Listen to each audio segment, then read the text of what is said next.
Assalamualaikum warahmatullahi wabarakatuh. Selamat pagi anak-anak. Sebelumnya ibu mau tanya nih, bagaimana kabar kalian hari ini?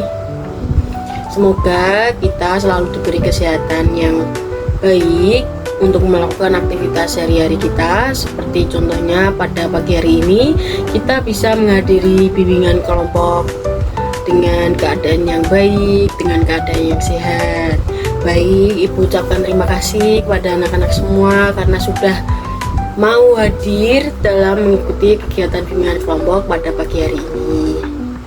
Nah, sebelum kita lanjut untuk melakukan kegiatan bimbingan kelompok, alangkah baiknya kita untuk berdoa terlebih dahulu, berdoa sesuai dengan agama dan kepercayaan masing-masing. Ayo, siapa anak-anak yang mau memimpin doa pada pagi hari ini? Silahkan. Baik, Mbak, silahkan untuk dipimpin doanya. Terima kasih ya, Mbak, sudah memimpin doanya. Nah, ibu mau bertanya nih, apakah sebelumnya ada yang sudah pernah mengikuti bimbingan kelompok? Jadi di antara kalian belum ada yang pernah mengikuti bimbingan kelompok sebelumnya ya? Kalau begitu, pasti belum ada yang tahu nih, apa sih bimbingan kelompok itu dan untuk apa bimbingan kelompok dilakukan. Jadi, ibu akan jelaskan. Bimbingan kelompok itu merupakan layanan yang diberikan kepada sejumlah individu atau kelompok dengan memanfaatkan dinamika kelompok untuk membahas topik-topik tertentu, dan untuk tujuannya sendiri yaitu supaya kalian mendapatkan informasi dan pemahaman baru melalui pembahasan bersama. Nah, di bimbingan kelompok ini kalian juga bisa melatih kemampuan seperti tenggang rasa, mengembangkan bakat dan minat, dan berani mengeluarkan pendapat serta gagasan kalian. Begitu anak-anak. Lalu anak-anak, bimbingan kelompok itu dilaksanakan melalui 4 tahap pelaksanaan. Yang pertama itu ada tahap pembentukan. Jadi seperti ibu menyapa kalian, menanyakan bagaimana kabar kalian, mengucapkan terima kasih atas kehadiran anak-anak di sini, dan memulai bimbingan kelompok dengan berdoa. Seperti itu kurang lebihnya ya teman-teman di tahap pembentukan. Lalu ada yang kedua di tahap peralihan, di mana kita akan beralih menuju ke tahap kegiatan. Lalu yang ketiga ada tahap kegiatan. Jadi ibu harap dalam tahap ini anak-anak bisa berpartisipasi aktif, karena pada tahap ini kita akan membahas topik-topik yang sudah ibu bicarakan sebelumnya. Jadi di sini kalian bisa aktif berpendapat, aktif bercerita, aktif menanggapi cerita teman yang lainnya, dan berdiskusi bersama. Lalu tahap selanjutnya ada tahap pengakhiran, di mana nanti kita akan menyimpulkan apa saja yang sudah anak-anak dapatkan selama kegiatan bimbingan kelompok. Anak-anak, ibu harap kalian bisa hadir di sini karena rasa kesukarelaan, tidak ada paksaan dari pihak manapun. Nah, kesukarelaan tersebut berlaku ketika nanti anak-anak menyampaikan pendapatnya. Jadi ketika anak-anak berpendapat, bercerita, itu atas dasar kesukarelaan. Nah, saat menyampaikan pendapat atau bercerita pun juga harus atas dasar keterbukaan, di mana anak-anak tidak ada yang ditutup-tutupi dan apa adanya dalam menceritakan pengalaman kalian. Di dalam kegiatan bimbingan kelompok kita pada pagi hari ini juga pastinya ada aturan-aturan yang harus kita taati, dan kita harus bisa menjaga rahasia antar kelompok. Tetapi misalnya nanti ibu akan menyampaikan materi tentang karakteristik diri. Apa itu karakteristik diri? Seperti itu kan mungkin itu berupa materi yang bisa teman-teman sampaikan ke teman-teman yang lainnya, itu tidak mengapa, karena itu sifatnya materi, bukan pengalaman dari teman kalian yang hadir di sini. Lalu selanjutnya kita sepakati terlebih dahulu waktunya ya anak-anak. Untuk waktu ibu akan sekitar 40 sampai 45 menit. Tapi apabila dirasa nanti saat ketika kegiatan bimbingan kelompok berlangsung sudah 45 menit tapi masih ada teman kita yang menyampaikan pendapatnya, boleh dilanjutkan sampai selesai. Dan apabila misalnya di 40 menit kita sudah selesai, kegiatan kelompok bisa diakhiri. Baik anak-anak, kita perkenalan dulu yuk. Pastikan anak-anak di sini belum saling kenal kan. Jadi alangkah baiknya kita saling mengenal terlebih dahulu dengan memperkenalkan diri masing-masing. Nah, tapi ibu udah mau nih kalau perkenalannya hanya cuman biasa saja. Jadi ibu maunya yang kreatif, yang lucu, yang seru. Jadi misalnya nanti ini urut dari sini, selanjutnya gitu kita memperkenalkan nama kita sendiri, lalu kita memberikan singkatan dari nama kita tersebut dengan cara singkatan yang lucu, yang unik, yang kreatif, seperti itu ya anak-anak. Jadi misalnya seperti ini: halo semuanya, perkenalkan nama saya Safitri, saya pintar sekali. Lanjut dengan temannya yang sebelahnya hingga selesai, seperti itu ya anak-anak. Nah anak-anak, sekarang kita sudah saling mengenal, sudah saling mengetahui nama kita masing-masing, dimana kita mungkin akan lebih nyaman dalam berdiskusi, dalam bercerita, dalam berpendapat, seperti itu. Nah, dari penjelasan yang sudah ibu jelaskan tadi mengenai bimbingan kelompok, apakah anak-anak sudah paham semua? Ibu akan menjelaskan kembali apa itu bimbingan kelompok ya. Jadi seperti yang ibu katakan tadi, bimbingan kelompok itu layanan yang diberikan kepada sejumlah individu atau kelompok dengan memanfaatkan dinamika kelompok untuk membahas topik-topik tertentu. Lalu di dalam bimbingan kelompok juga ada 4 tahap pelaksanaan. Yang pertama ada tahap pembentukan, yang kedua ada tahap peralihan, yang ketiga ada tahap kegiatan, dan yang terakhir ada tahap pengakhiran. Di mana dalam tahap kegiatan anak-anak bisa menyampaikan ide, pendapat, atau berdiskusi. Baik anak-anak, apakah semuanya sudah siap melanjutkan kegiatan selanjutnya?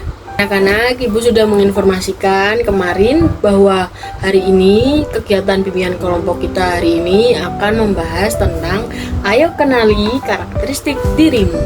Jadi ibu akan menyampaikan apa sih itu karakteristik diri, apa perbedaan karakteristik diri antara satu individu dengan individu yang lainnya. Jadi selama ibu menjelaskan materi, ibu harap anak-anak bisa memperhatikan terlebih dahulu. Nah, jadi karakteristik diri itu merupakan aspek penting dari setiap individu yang mencangkup kemampuan dinamis, sistem terbuka, dan orientasi pada tujuan.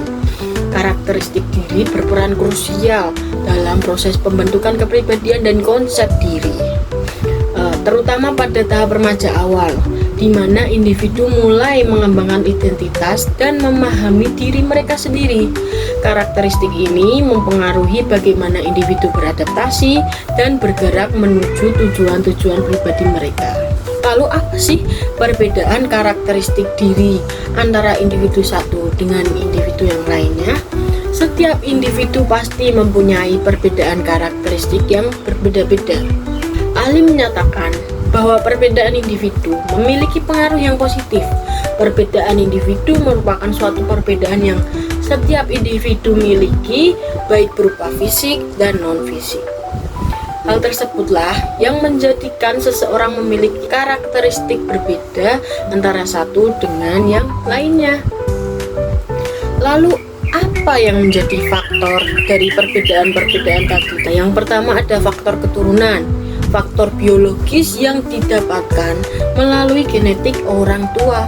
Lalu yang kedua ada faktor lingkungan, faktor yang menjadi penyebab perbedaan individu yang berasal dari luar diri individu. Lalu yang ketiga ada perbedaan kognitif, di mana hasil belajar dalam hal ini merupakan perpaduan pembawaan dengan pengaruh lingkungan.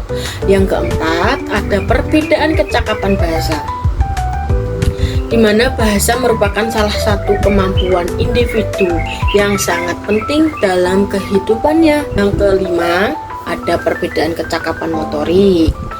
Psikomotorik merupakan kemampuan untuk melakukan koordinasi kerja syaraf motorik yang dilakukan oleh syaraf otak untuk melakukan kegiatan. Lalu yang terakhir ada perbedaan latar belakang, di mana seperti kecerdasan, kemauan, bakat dan minat, emosi, perhatian, kebiasaan, kerjasama, dan kesehatan yang mendukung belajar. Lalu ibu juga akan memberikan nih materi tentang strategi bagaimana kita meningkatkan keterampilan interpersonal. Yang pertama, kita mengembangkan kemampuan aktif mendengarkan dengan memberikan perhatian penuh pada lawan bicara, gunakan kontak mata, dan menghindari interupsi lawan bicara. Yang kedua, melatih berbicara di depan umum dengan percaya diri dan jelas. Yang ketiga, mengasah kemampuan adaptasi dimanapun kita berada di berbagai situasi. Yang keempat, membangun kepercayaan diri dan sikap positif. Lalu yang terakhir, umpan balik dan refleksi diri. Nah, jadi anak-anak, itu sedikit materi yang ibu sampaikan mengenai karakteristik diri. Jadi anak-anak di sini bisa paham dasar dari karakteristik diri itu apa sih. Nah, setelah ibu menyampaikan materi tadi, ibu mau bertanya nih, perlukah kita mengetahui karakteristik diri kita sendiri? Lalu anak-anak, apakah kalian sudah mengetahui apa itu karakteristik diri dari materi yang sudah ibu sampaikan tadi? Dan yang terakhir, apakah kalian sudah mengetahui bagaimana karakteristik diri kalian sendiri itu seperti apa? Apakah kalian sudah paham diri sendiri? Jadi setelah kalian mengetahui apa itu karakteristik diri dari materi yang sudah ibu sampaikan tadi, ibu akan mengajak kalian nih untuk mengenali diri kalian sendiri.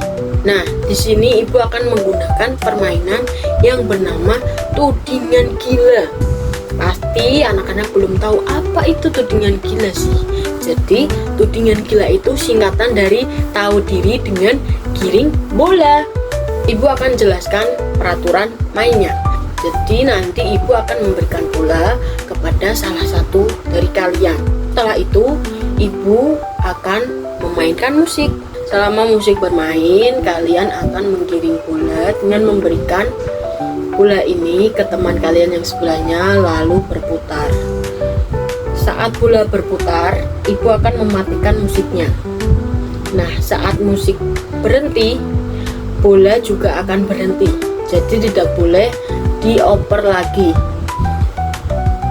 Anak terakhir yang memegang bola harus berdiri dan memilih kotak nomor berapa yang akan dibuka yang ada di layar. Jadi nanti di layar akan ada 10 kotak dengan 10 nomor. Jadi kalian bebas mau memilih kotak nomor berapa.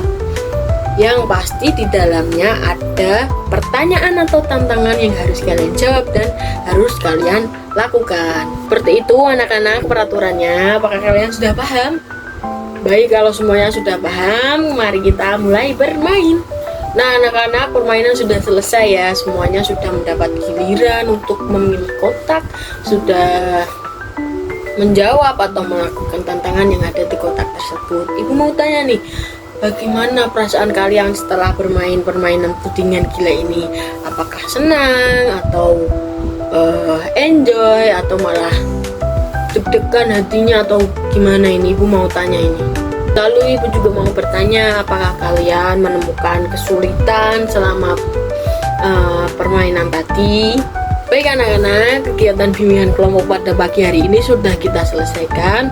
Jadi mari kita simpulkan apa saja yang kalian dapatkan selama kegiatan bimbingan kelompok ini berlangsung.